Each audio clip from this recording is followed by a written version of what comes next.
Chapter 9, The Art of Self-Defense. Okay, I was having a great week, no doubt about it. Not only did I get the blue ribbon on Wednesday, but on Thursday, the class got a long letter from Miss Mack.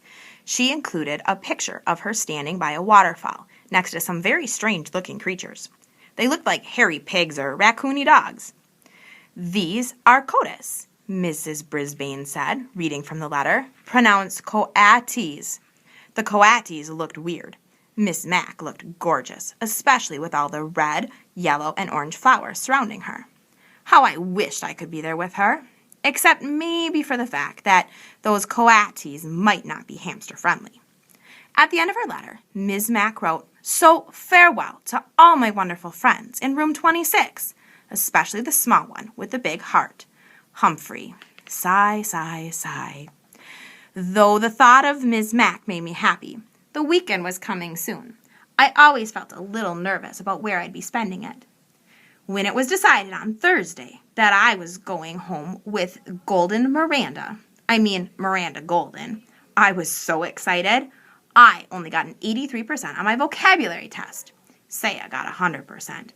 I know, because this time when Mrs. Brisbane asked who got 100%, she raised her hand. I always figured that Miranda lived in a castle because she reminded me of a fairy tale princess in disguise. Wherever it was, it had to be wonderful if Miranda lived there. Well, Miranda's home wasn't exactly a castle, but it was very tall. Miranda lived in a fourth floor apartment with her mom and her big dog Clem. We had to take an elevator to get there. The apartment was nice. The mom was nice. Clem was not nice. Let me explain. Miranda has a small bedroom, and her mom let me stay there, right on the desk. To welcome me, the two of them did a complete clean-out of my cage. "I'll bet nobody's done this for a while," said Miranda's mom, and she was right. Pretty soon, I felt like a brand-new hamster.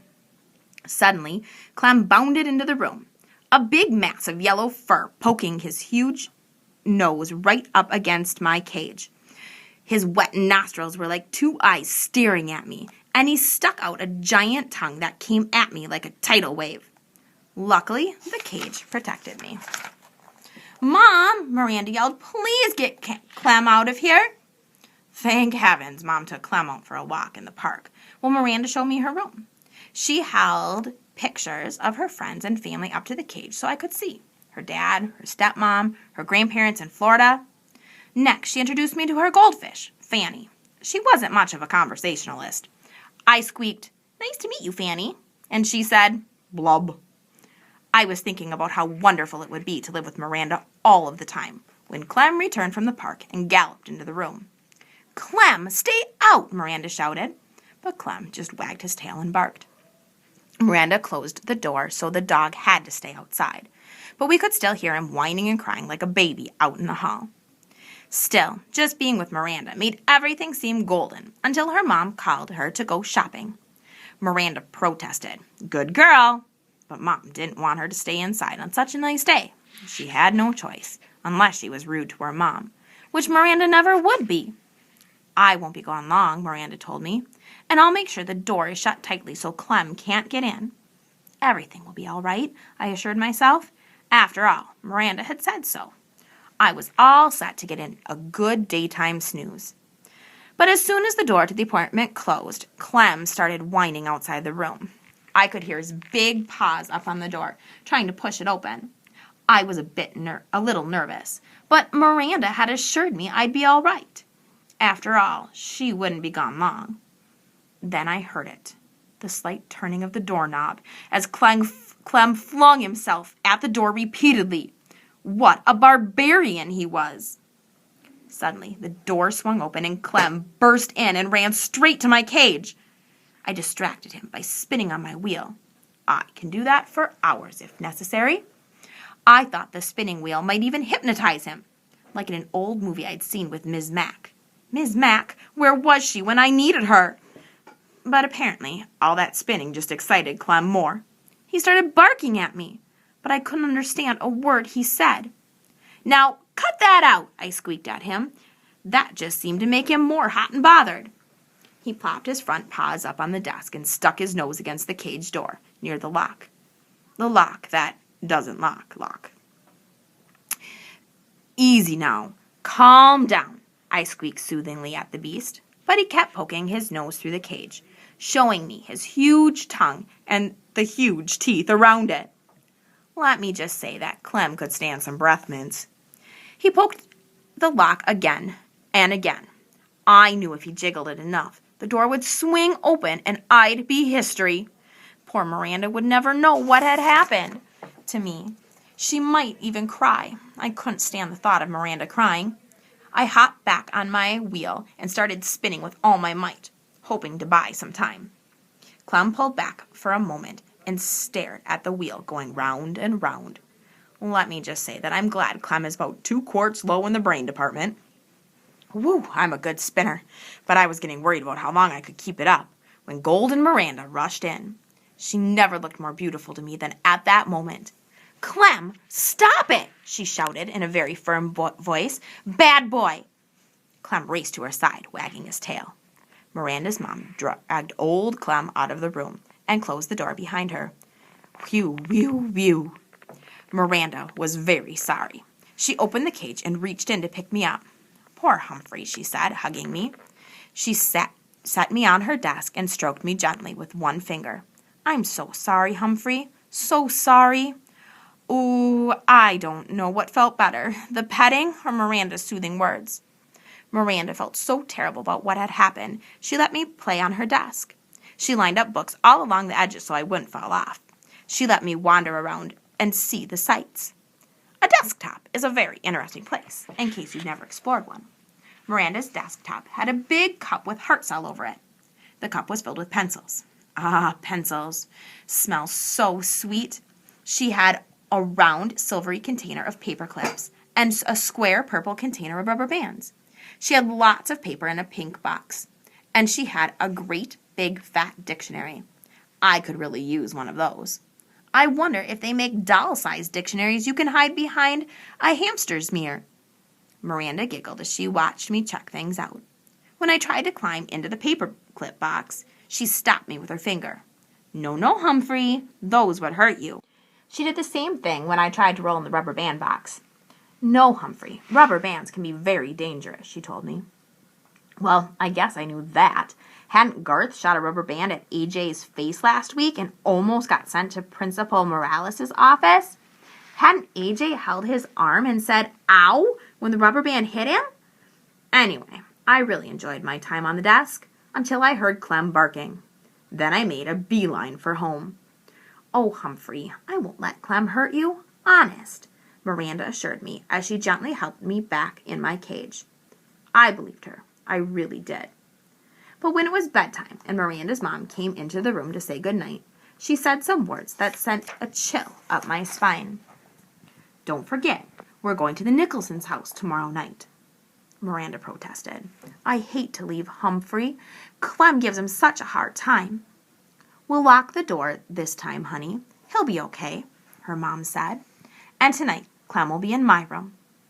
After her mother left, Miranda assured me that Clem loves to sleep in Mom's room. But if anything happens and you get scared, just give me a squeak, she told me. Don't worry, I will, I assured her. I didn't sleep that night. For one thing, the stars on Miranda's ceiling glow in the dark, and they're so beautiful, I couldn't take my eyes off them. For another thing, well, I am nocturnal. But mainly, I didn't sleep because I was worried about Clem. After my experience that afternoon, I believed that no lock could hold him back. And how could a little hamster fight back? What weapon would I have against a big, hairy, bad-breathed, small-brained creature? What weapon, indeed? I had an idea. Clem hadn't made a peep for hours, so I took a chance and quietly opened the lock that doesn't lock and dashed across the desktop to pick my weapon, just in case of another encounter with Clem. Then I scampered back to the cage with it and quietly closed the door. I hid my weapon behind my mirror, next to the notebook, where no one could find it. Then I managed to get 40 winks or so of sleep around sunrise. Miranda and her mom kept Clem out of my sight all day until it was time for them to go to their party. I'm still worried, said Miranda. I'm locking your door with the key on the outside, her mom said. I'm locking Clem in my room, and Humphrey's cage is closed tightly, right? Miranda checked it. Everybody always checks it. It always seems locked from the outside. It even makes a clicking sound. But from the inside, believe me, it's a piece of cake to open. Miranda seemed satisfied with the arrangement, but I wasn't. So I remained on high alert all that afternoon and evening. And here's what happened.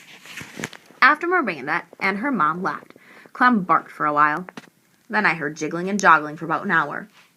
Next, I heard big hairy feet padding down the hall toward Miranda's room. Toward my room. I sucked in my breath and waited. Yes, I knew Miranda's mom had locked the door with a key, but Clem didn't seem to let little things like that stand in his way. The doorknob squeaked and rattled. It twisted and turned. Nothing happened, but that didn't seem to bother Clem the barbarian. He jiggled, rattled, and twisted it some more. When he got tired of that, he threw his whole body at the door. And then, very slowly, the door opened. Clem actually seemed surprised, but I wasn't. I had spent the last 2 hours carefully preparing for this moment. Not that my heart wasn't going thump, thump, thump very loudly. Even Fanny the fish seemed nervous. Clem trotted right up to my cage and stuck his big wet nose against it. "Stay away! Keep your distance!" I squeaked. "I'm warning you!"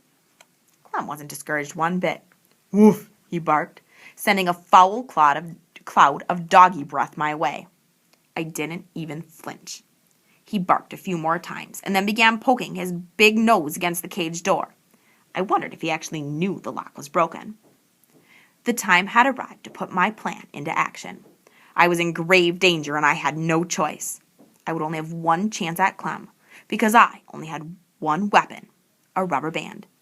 It had taken me a long time to get it hooked around the edge of my food dish. Now, I carefully pulled it back as far as I could, aiming directly at those big, doggy nostrils. "You asked for it, beast!" I squeaked. Then I let it loose. The rubber band snapped and sailed through the air, hitting Clem squarely on the nose. He yelped like a baby and raced out of the room, as if he'd seen a ghost. Too bad I didn't still have my ghost costume. That would have been a nice touch. I guess Clem wasn't quite as dumb as I had thought, because he never even tried to come back in the room again. Of course, Miranda and her mom were really puzzled when they came home and found both bedrooms unlocked, and Clem cowering under the living room sofa. "I don't get it," said Miranda. "Humphrey looks just fine. Maybe it was a burglar."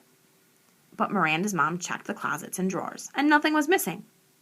"Now that's a mystery," said Miranda's mother, after she'd searched the whole apartment. Miranda stared at me, shaking her head. "If only Humphrey could talk," she said. "But I can, if you just listen," I told her. "I bet you'd have a lot to tell us," Miranda continued, not understanding my squeaks.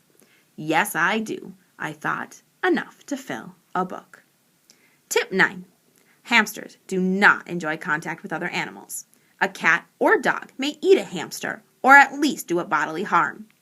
Guide to the Care and Feeding of Hamsters, Dr. Harvey H. Hammer.